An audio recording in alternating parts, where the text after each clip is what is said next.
날씨가 점점 추워지고 있죠. 우리는 지금 겨울 문턱에 서 있습니다. 매년 이맘때가 되면 사람들은 겨울 준비를 합니다. 김장도 하고 난로도 준비하고 겨울옷도 손질하고 집안도 정리하며 겨울 준비를 하게 되죠. 제가 어렸을 때는 볏짚으로 영을 엮어서 지붕에 올렸고 장작을 패서 쌓아 놓거나 연탄을 준비했습니다. 봄이 가면 여름이 오고 여름이 가면 가을이 오고 가을이 가면 겨울이 옵니다. 이렇게 사람은 계절의 변화에 따라서 준비하며 살아갑니다. 이것은 사람만이 아니라 자연도 그렇고 생물도 그렇고 동물들도 마찬가지입니다. 나무들도 겨울이 되면 잎이 다 떨어지고 나무의 표피를 두껍게 해서 겨울 준비를 하게 됩니다. 곤충들도 추운 겨울을 나기 위해서 웅지를 틀고 들어가서 겨울잠을 잡니다. 뱀과 개구리도 모두 땅속에 들어가 긴 겨울잠을 잡니다. 모든 생물체들은 겨울 준비가 없으면 살아가기가 어렵습니다. 그런데 사람에게도 인생을 살아가는 동안 사계절을 맞이할 때가 있습니다. 사람은 이 일생을 사는 동안 봄날 같은 때를 살아가는 때가 있습니다. 만물이 꽃이 피듯이 살아가는 것이 아주 소망적이고 희망이 있고 꿈이 있는 때가 있는데 그때는 마치 봄날과 같습니다. 이런 때는 사람이 사는 것 같습니다. 만물이 소생하고 잎이 피어납니다. 이때는 살 맛이 나는 때입니다. 그런가 하면 여름과 같은 때를 살아가는 때도 있습니다. 이때는 마치 나무들이 성장하듯이 이 하는 일들이 잘 되고 승진도 하고 사업도 번창하고 그래서 살아가기가 매우 재미있는 때입니다. 그런가 하면 인생은 겨울과 같은 때도 이 가을과 같은 때도 있습니다.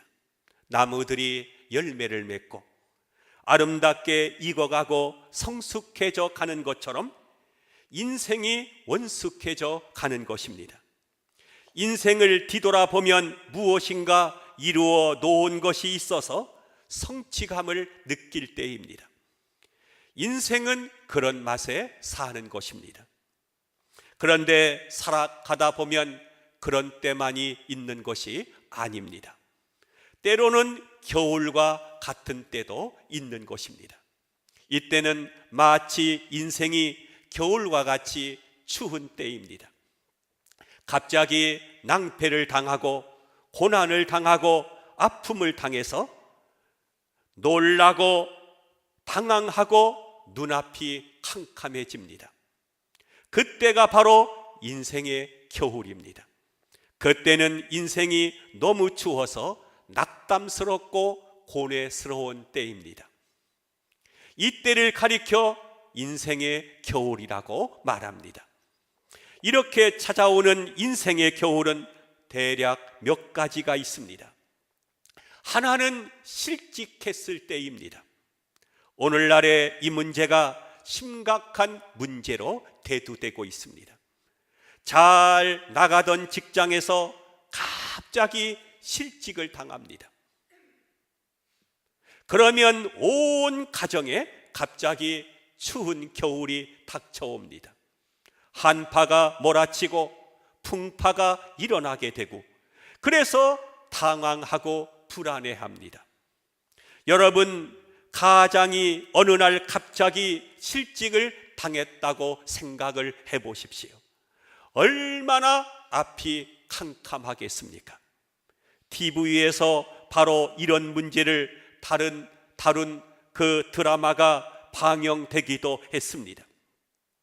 어느 유명한 직장인이 직장에서 승승장구합니다.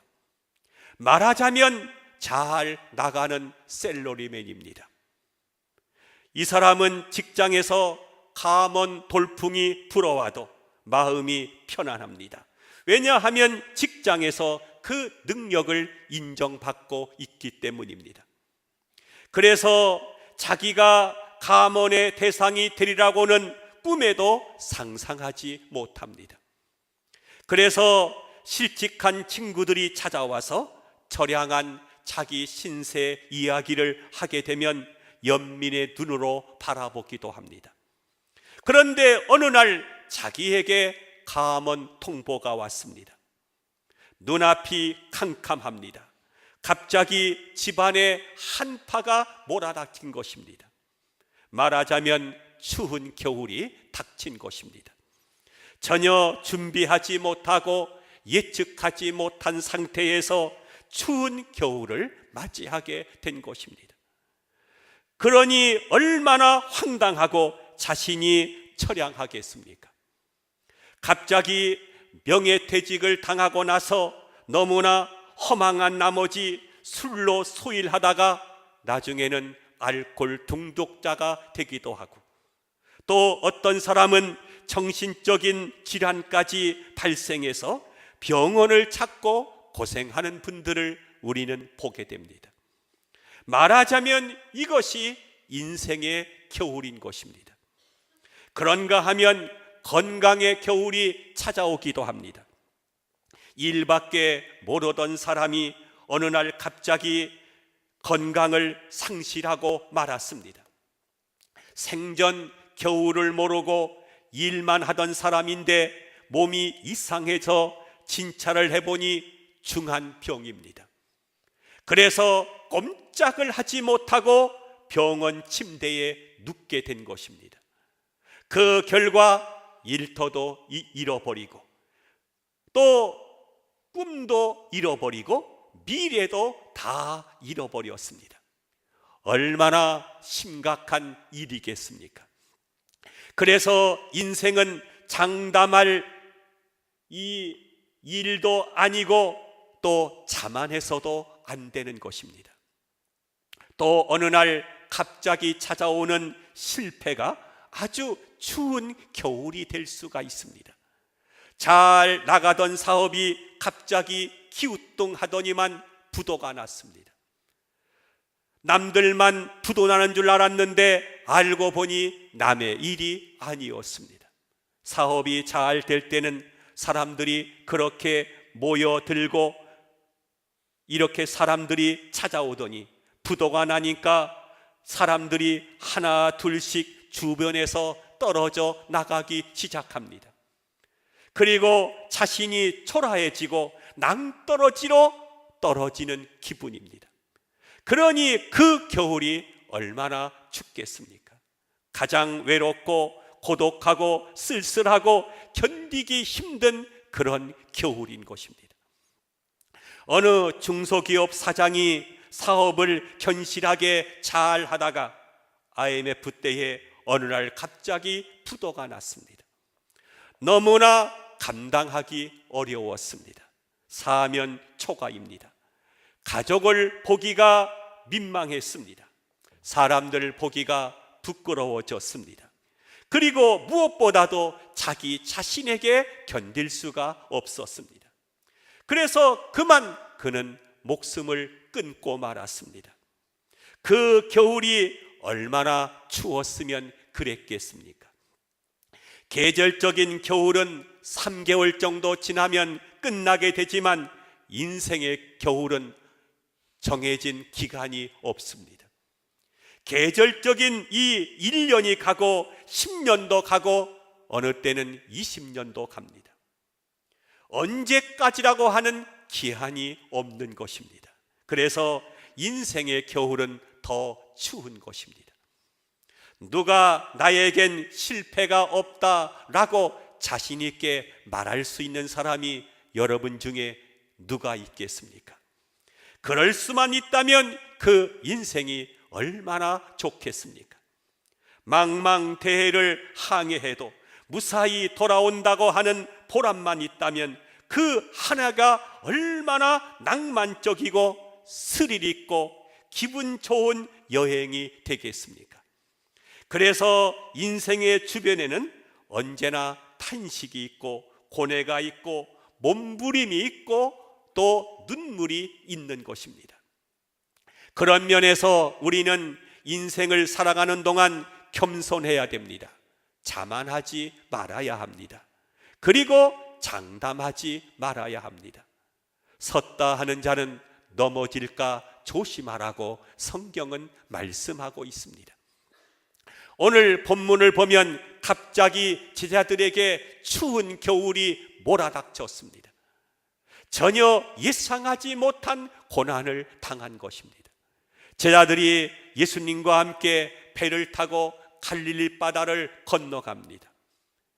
그날따라서 바람 한 점 없는 아주 쾌청한 날씨였습니다.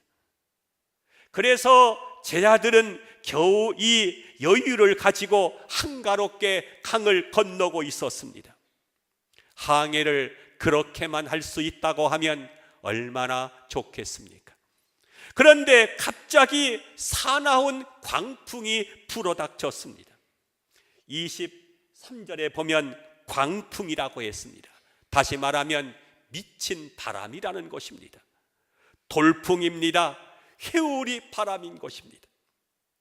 그러자 조용하던 바다는 순식간에 거센 파도가 소용돌이 치기 시작했고 배는 물에 잠겨서 뒤집힐 지경이 되었고 겁에 질린 제자들이 어쩔 줄 몰라 합니다. 순식간에 겨울 한파가 불어닥친 것입니다. 잘못하면 죽게 됩니다. 배가 침몰하게 됩니다. 그러나 속수무책입니다. 방법이 없는 것입니다. 사람이 살다 보면 이런 때도 있습니다. 인생살이가 그냥 어렵고 고통스러운 것이 아니고 생사를 가늠하기 어려움에 직면할 때도 있는 것입니다. 그때 사람들이 얼마나 마음이 황량하고 춥겠습니까? 그래서 그때를 인생의 겨울이라 그렇게 말하는 것입니다. 사람이 세상을 살아가는 동안 이와 같은 겨울을 몇 번 만나게 되면 반드시 발견하게 되는 것이 몇 가지가 있습니다. 하나는 신비의 눈을 뜨게 됩니다. 제자들이 갑자기 광풍이 불어와 순식간에 배가 뒤집힐 지경이 되니까 그때서야 예수님을 찾았습니다.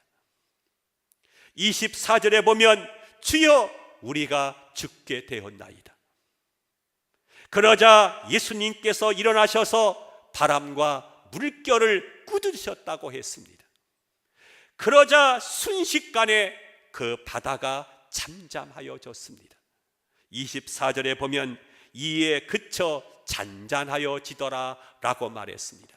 참 신기한 일입니다. 그리고 나서 주님은 말씀하시기를 너의 믿음이 어디 있느냐 이렇게 책망하시는 것을 보게 됩니다. 마태복음 8장 26절에 보면 어찌하여 무서워하느냐 믿음이 적은 자들아 라고 나무라십니다. 이 말을 직역하게 되면 눈 뒀다 뭐하느냐 하는 것입니다. 우리는 이 말씀을 유념해서 들을 필요가 있습니다. 제 아들은 배를 타기 전에 문둥병자가 고침받는 것을 두 눈으로 똑똑히 보았습니다. 그리고 베드로의 장모가 이 열병으로 인해서 죽어가는 것을 고침받는 것을 보았습니다. 백부장의 종이 중풍병에 걸렸는데 고침받는 것도 두 눈으로 똑똑히 보았습니다. 그런데 오늘 주님을 만나고 나서는 그런 일을 모두 다 잊어버렸습니다. 지금도 이런 기적이 일어날 줄은 꿈에도 생각하지 못한 것입니다. 그리고 두려워서 떨고만 있었습니다. 그래서 주님은 나무라십니다. 왜 무서워하느냐? 너희는 눈 떴다 뭐하느냐 하는 것입니다. 이 말은 얼마 전에 병자들이 고침받는 것을 똑똑히 보고도 왜 믿음이 없느냐 하는 것입니다. 그런 면에서 신앙생활은 눈뜨는 생활입니다. 신앙의 깊이는요, 평상시에는 이루어지지 않습니다. 우리들이 신앙생활을 10년, 20년을 했어도 밋밋한 신앙으로 살아왔으면 이렇게 속에 감추어진 신비한 부분을 발견하기가 어렵습니다. 지금까지 제 아들은 많은 병자를 고치고 많은 기적을 보았지만 그것은 그냥 남의 일로만 본 것이지 자기 일처럼 실감 있게 체험하지는 못한 것입니다. 그런데도 오늘 풍랑을 만나고 나서 자신의 직접 삶과 죽음의 기로에 놓이게 되니까 비로소 새로운 세계에 눈을 뜨게 된 것입니다.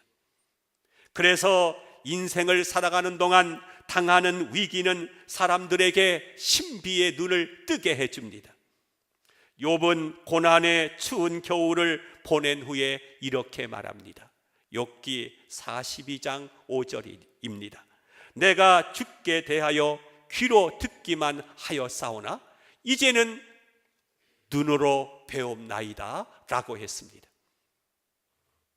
신앙인들에게 예수는요, 두 종류로 나타나게 됩니다. 하나는요, 윤리적인 예수입니다. 사람이 편안하게 살 때는 윤리적인 예수로 나타납니다. 이를테면 고상한 예수로 나타나게 되고 도덕적인 예수로 나타납니다.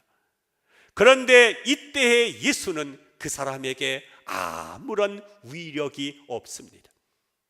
그런가 하면 살아서 역사하시는 예수입니다. 진정한 예수는 고난의 때에 나타나게 됩니다. 그것을 당하는 것은 별로 달갑지 않겠지만은 이 고난을 통해서 살아있는 예수를 만나게 됩니다. 이 예수를 만나고 나서야 신앙이 뭔가를 알게 되고 신앙의 맛을 알게 됩니다. 어느 대학생이 세상에 대해서 매우 부정적으로 생각하며 살았습니다. 그래서 늘 불만이 많았습니다. 못마땅한 것이 많았습니다. 늘 마음이 어둡고 그늘진 생각을 가지고 있었습니다. 그런 사람이 예수를 알 까닭이 없습니다. 그러던 중에 어느 날부터인가 소화가 잘 되지 않는 것입니다. 그래서 진찰을 해보니 위암이라는 판정이 나왔습니다. 앞으로 6개월을 살 수 없다고 말합니다. 이 대학생은 그 말을 듣는 순간 눈앞이 캄캄했습니다. 정신이 확 들었습니다. 너무나 놀란 나머지 병원을 뛰쳐나가다가 길바닥에 엎드려 무릎을 꿇고 생전 처음으로 하나님을 찾으며 기도를 했습니다. 하나님, 내 생명을 살려주십시오. 얼마나 다급하고 간절한 기도이겠습니까? 히브리 격언에 보면 사탄도 병들면 천사가 된다고 하는 말이 있습니다. 위기는 사람으로 하여금 또 다른 눈을 뜨게 해줍니다. 이 눈은 신비의 세계를 볼 수 있는 눈입니다. 여러분, 우리들에게 예수님이 있다고 하는 것은 굉장한 축복입니다. 우리들이 위급할 때 예수님을 찾을 수 있다는 것은 굉장한 행복인 것입니다. 제 아들이 배가 뒤집힐 만큼 위급한 상태가 되니까 다급하게 예수님을 깨웠습니다. 그곳에 예수님이 계시다는 사실이 그들에게는 얼마나 큰 축복입니까?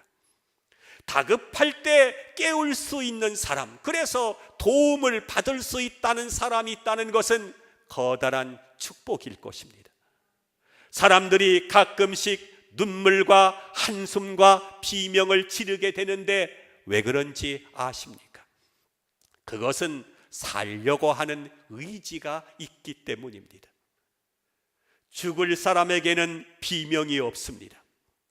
사람이 배가 고프고 갈증이 나면 또 목이 마른 것도 알고 보면 내가 살아있기 때문입니다. 시체는 배고픔도 없고 아픔도 없습니다. 사람이 추운 인생의 겨울을 살다 보면 뭔가 새로운 것을 발견하게 됩니다. 그리고는 새로운 세계를 볼 수 있는 눈을 뜨게 됩니다. 그래서 우리 생애에는 언제나 예수가 내재되어 있어야 합니다.